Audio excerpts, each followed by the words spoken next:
청취자 여러분, 안녕하십니까?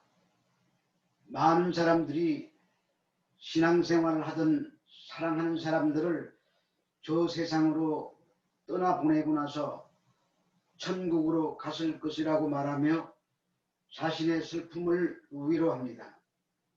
또한 임종 직전에 있는 불신자 가족을 위해 목사님을 초청하여 예수를 시인하게 하고 신앙 고백을 따라하게 한 후에 천국으로 갔을 것이라고 위안을 얻기도 합니다.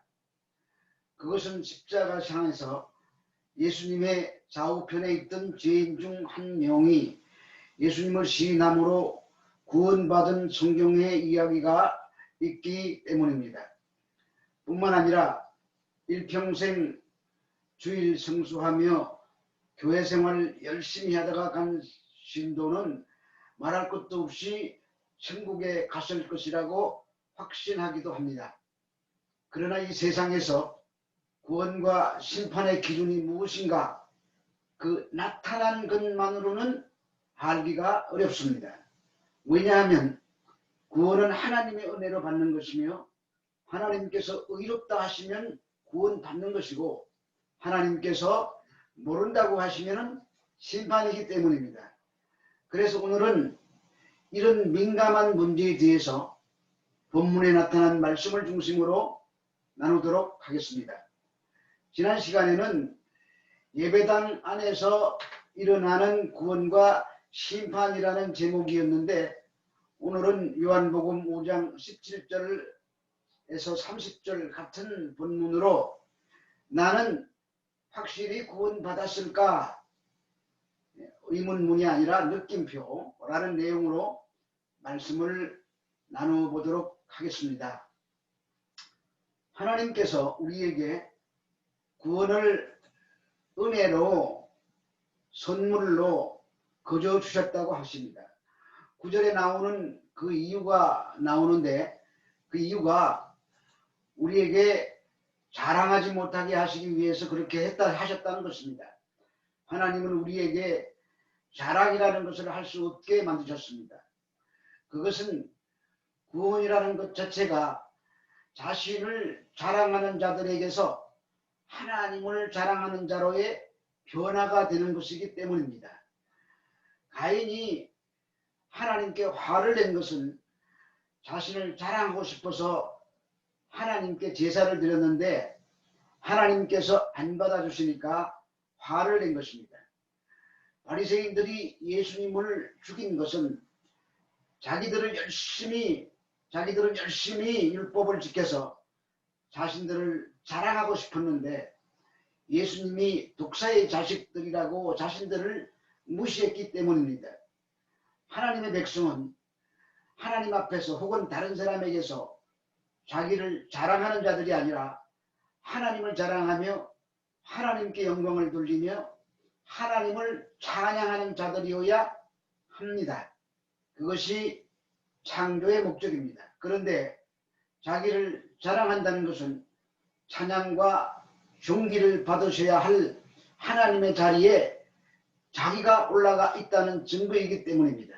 이렇게 자기 자랑이라는 것은 죄의 본질이기 때문에 하나님은 인간에게 자랑이라는 것을 손톱끝만큼도 용납하지 않기 위해 홀로 구원하시는 것입니다. 그런데 본문 29절의 말씀은 선한 일을 행한 자만이 생명의 부활로 나올 수 있고 악한 일을 행하는 자는 심판의 부활로 나오게 된다고 말씀하십니다. 마치 선한 일을 하는 것이 구원의 조건처럼 보입니다. 그렇게 인간이 뭔가를 해서 하나님이 구원하시는데 힘을 더해야 한다면 구원은 은혜가 아닙니다. 우리들은 생각하기를 믿는 자는 뭔가 하나님께 인정해 주실 만한 어떤 공로를 쌓아야 한다는 생각을 가지고 있기 때문에 주일 성수와 11조와 봉사와 선교 등의 일들에 열심을 냅니다. 믿음이 있는 자들은 당연히 그래야 합니다. 그런데 명심해야 할 것은 그러한 것들이 은혜에 감격해서 성령에 이끌려서 행한 것인지 아니면 목사님이 요구하시니까 또는 주변에 있는 성도들이 나를 어떻게 볼까라는 그런 의식적인 생각을 가지고 억지로 한 것이라면은 그 결과는 다르게 나올 것입니다. 뿐만 아니라 그보다 더 중요한 것은 주님께서 말씀하시는 그 선한 일이 무엇인지 알면 선한 일을 행하는 것이 어떤 것인지를 알게 되어 어떤 행위를 하지 않게 되는 것입니다. 여기에 나오는 히브리어 선한 이 말은 헬라어로 토브라고 얘기하는데 이 토브는 창조 후에 나오는 보시기에 좋았더라 할 때 그 좋았더라가 바로 히브리어로 토브입니다. 그 토브라는 단어가 70인역에서 아가토스라는 헬라어로 번역이 되었습니다. 그러니까 오늘 본문의 선한 일과 이곳 여호수아서의 선한 일은 같은 일을 말하는 것입니다. 그러면 이 여호수아서의 선한 일이 어떠한 일인지를 알면은 오늘 본문의 선한 일이 어떤 것인지 깨닫고 뭔가 행해야 한다는 잘못된 이해가 우리 머릿속에서 생각 속에서 사라질 것입니다. 지금 여호수아가 이스라엘에게 요원을 하고 있는 장면의 말씀인데요. 여호수아는 선한 일을 하나님께서 이스라엘을 애굽에서 불러내셔서 당신께서 약속하신 약속의 땅까지 데리고 들어가시는 출애굽의 모든 여정을 가리켜 선한 일이라고 말씀하십니다. 그 선한 일이 이스라엘에게 모두 이루어졌다는 말입니다. 창세기의 선한 일, 그 토부도 하나님의 백성의 구원을 가리키는 선한 일은 새 창조를 의미하는 단어가 되는 것입니다. 히브리서 기자는 선한 일을 예수 그리스도로 말미암아 우리 속에 이루어지는 것이라고 말씀하고 있습니다. 그런데 그 일은 하나님께서 하시는 일이라고 하십니다.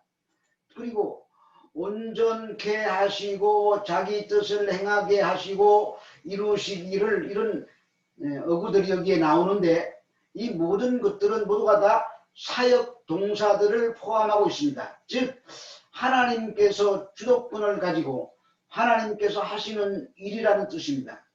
그러므로 선한 일을 행한다는 말은 우리가 우리의 구원을 위해서 우리가 생각하는 착하고 선한 일을 하는 것이 아니라 하나님께서 우리의 구원을 위해서 우리에게 행하시는 그 일이 선한 일을 행하는 것인데 그러한 하나님이 행하시는 선한 일이 우리의 삶에 나타나게 될 때 하나님께서 그 일을 행하셨지만 우리 인간들에게 너희가 행했다고 하시는 것뿐입니다.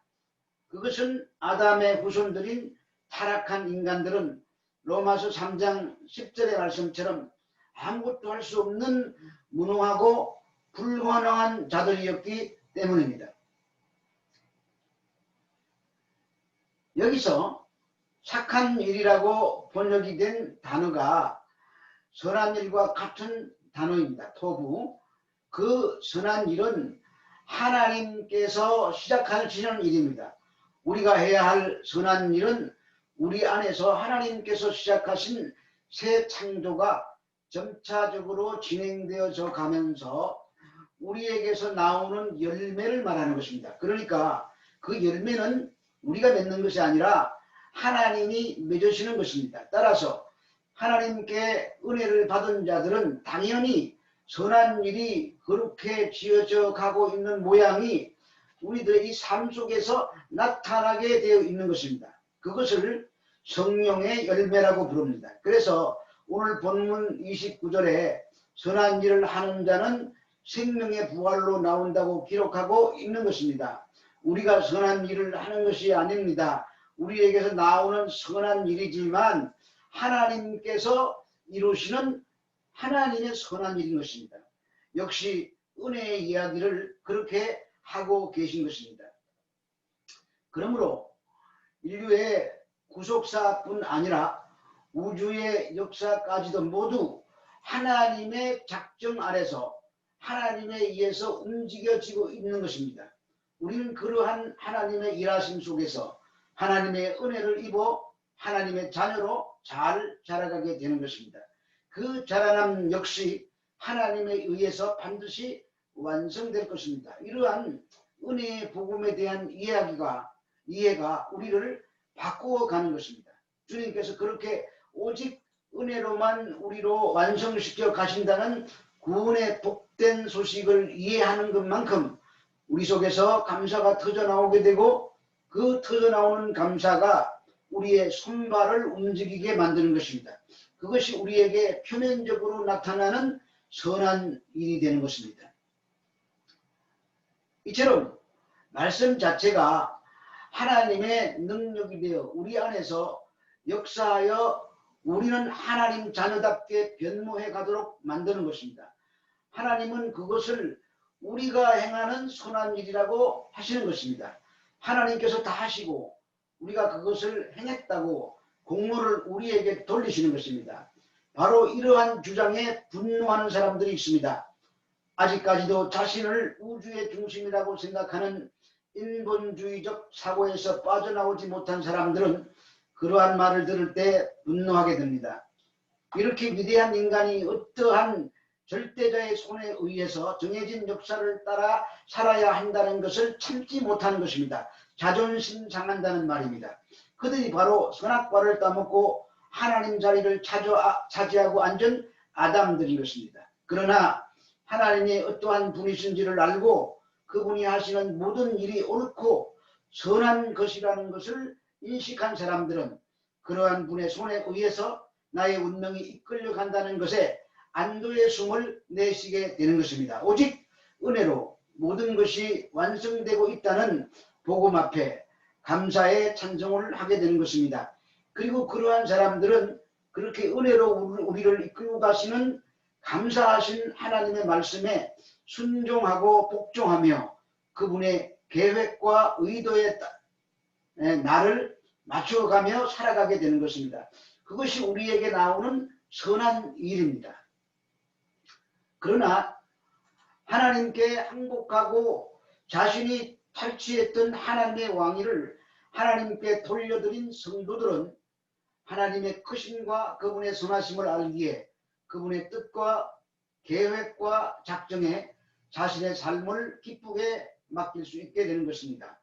그래서 간혹 내가 이해할 수 없는 일이 내게 일어날지라도 혹시 나에게 고쳐야 할 부분이 없는가 하고 회개를 하게 되는 것이고 그러한 일들이 내 안에서 행하시는 하나님의 선한 일의 한 부분이라는 믿음 속에서 잘 견뎌낼 수 있게 되는 것입니다.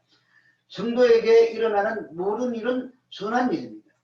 병들고 문제가 생기고 환난이 닥쳐도 하나님께서 내게 선한 일을 하고 계신다는 생각을 가지며 이 일은 하나님께서 자신으로 하여금 천국 백성으로 만들어 가시는 과정이라고 이해하고 인내하며 감사하게 되는 것입니다.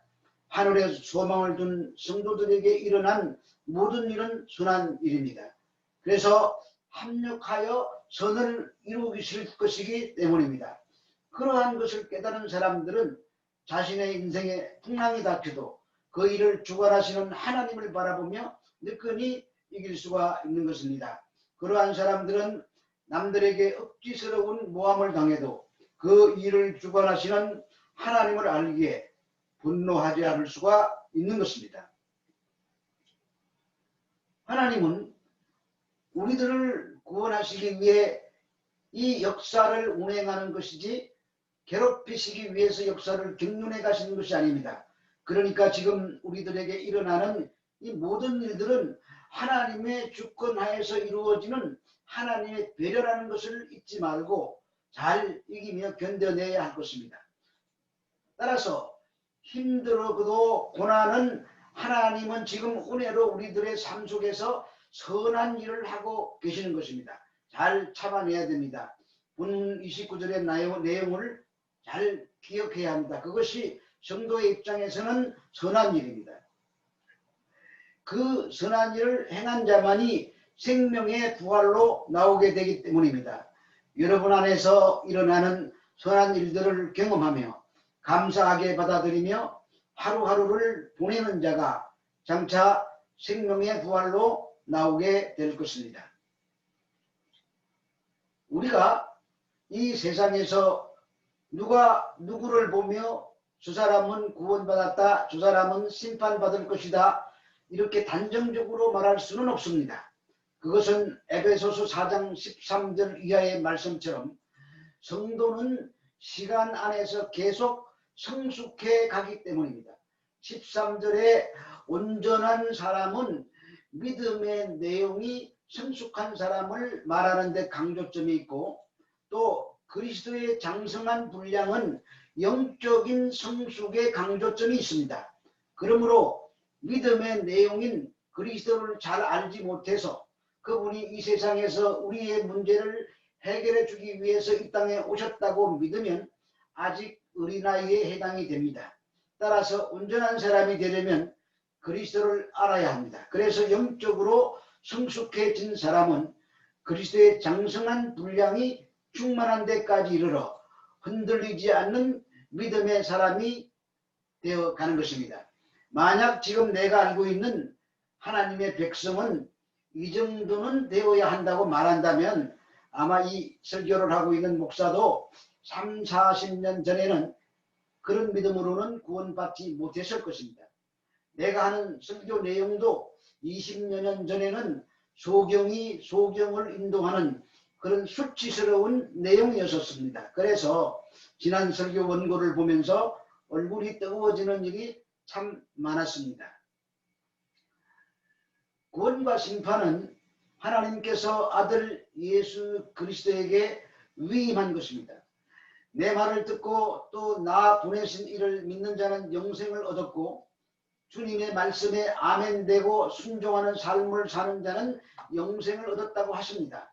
또 보내신 자 곧 하나님을 믿는 자의 뜻은 하나님과 인격적인 관계를 가지는 자라는 뜻인데, 이런 자들은 영생을 얻었다고 하십니다. 그리고 하나님께서 구원과 심판을 인자께 맡기셨다고 하십니다. 그러므로 구원과 심판에 대해서 아시는 분은 예수 그리스도밖에는 없습니다. 예수께서 이 세상에 오신 것은 자기 백성을 찾아 구원하시기 위해서입니다. 그것은 모든 인간은 다 사망 아래 있었습니다. 모든 인간이 아담처럼 이 세상에서 행복을 추구하는 사람들이라는 말입니다. 그런 죄인들은 모두가 다 사망 아래 있는 자들입니다. 그래서 예수님께서 그들을 구원하시기 위해서 이 세상에 오셨고, 십자가 위에서 모든 죄인들의 죄를 다 짊어지셔서 숙명하시고 하늘로 통하는 문을 열어놓으신 것입니다. 그러므로 이 땅에, 사망의 땅에서 생명의 나라인 하나님의 나라를 소망하며 하나님만 바라보는 자들은 이 사망의 땅에서 생명의 하늘로 옮겨지게 되는 것입니다. 그 소망이 내 안에서 꿈틀거릴 때 그는 확실히 구원의 그드라인 안에 들어있는 자일 것이고, 그는 자기가 구원받은 자인 것을 확신하게 될 것입니다. 또한 믿는다고 말하는 자신은 자신이 구원받은 자인지 아닌지 어느 정도 짐작은 할 수 있습니다. 하나님이 자신을 하나님의 백성으로 삼으시려고 내게서 하나님의 간섭하심이 나타나고 있는가? 예를 들어서 하나님 앞에 죄를 지었을 때 마음에 찔림을 받고 돌이켜 회개가 나오는지, 아니면 죄를 회개하고 또다시 그런 죄를 반복하다가 그냥 무디어져서 그 죄를 죄로 느끼지 않는다고 한다면 그것이 하나님 아래에 있는 구원과 심판의 기준이 될 수 있을 것입니다. 또한 자신이 믿는 하나님을 믿는 이유가 하나님의 뜻에 순종하기 위함인지 아니면은 이 세상 것을 얻기 위함인지 생각해 보면은 그것도 한 기준이 될 수 있습니다. 그리고 내가 문제와 질병과 환난과 같은 큰 그런 것들 앞에서 합력하여 선을 이룰 것을 바라보고 감사하는 삶이 나오고 있는지, 아니면 원망하고 불평하며 사는 것 사는지 살펴보는 것도 구원과 심판의 기준일 수가 있습니다. 하나님은 그가 택하신 그의 백성들을 이 세상에서 훈련시켜 거룩한 하나님 나라에서 적응하며 살 수 있도록 하시기 위해서 재창조하고 계신 것입니다. 그래서 성소는 항상 기뻐하고 그 은혜를 주신 하나님께 긍휼과 자비를 구하는 기도가 쉬지 않게 터져 나오게 되고 범사에 감사하며 사는 삶을 살아낼 수가 있게 되는 것입니다. 그래서 그 데살로니가 전서 5장에 나오는 그 말씀은 끝에 가서 그리스도 예수 안에 있는 자들에게는 이와 같이 항상 기뻐하고 쉬지 않고 기도하게 되고 범사에 감사하는 일이 분명히 터져 나오게 돼 있기 때문입니다. 그런 자는 구원의 커트라인 안에 든 자일 것입니다. 다음 주에는 6장 1절에서 14절의 말씀으로 살리는 떡과 죽이는 떡이라는 제목으로 은혜를 나누도록 하겠습니다. 코로나19 조심하셔야 됩니다. 내가 안 걸리는 것도 중요하지만 나로 인하여 이웃에게 고통을 가져다 주는 일은 없어야 하기 때문입니다. 한 주간도 평안하시기 바랍니다. 감사합니다.